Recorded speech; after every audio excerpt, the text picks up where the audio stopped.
تیسرے شخص کی موجودگی میں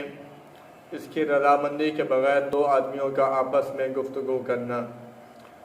حضرت ابن عمر رضی اللہ تبارک و تعالی عنہ سے روایت ہے کہ نبی پاک صلی اللہ تعالی علیہ وسلم نے منع فرمایا جب تین شخص ہوں تو ایک کو چھوڑ کر دو آدمی آپس میں گفتگو نہ کریں۔ حضرت عبداللہ بن مسعود رضی اللہ تبارک و تعالی عنہ سے روایت ہے کہ نبی پاک صلی اللہ تعالی علیہ وسلم نے ارشاد فرمایا کہ جب تم تین آدمی ہو تو اپنے ساتھی کو چھوڑ کر دو آپس میں سرگوشی نہ کریں کیونکہ یہ چیز اس کو غمزدہ کر دے گی۔ سامعین محترم، ان حدیث سے ہمیں یہ درس اور سبق ملا ہے کہ جب تین شخص ہوں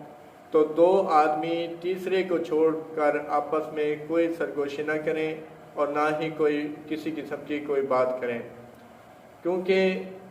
دو آدمی جب تیسرے کو چھوڑ کر آپس میں کوئی سرگوشی کریں گے تو تیسرے شخص کے دل میں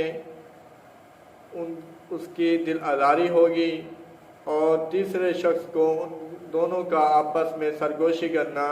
اس کو غمزدہ کر دے گی۔ اللہ رب العالمین کی بارگاہ میں دعا ہے کہ جو کچھ درس ہوا اللہ ہمیں سمجھنے کی اور اس پر عمل کرنے کی توفیق عطا فرمائے۔ السلام علیکم ورحمۃ اللہ۔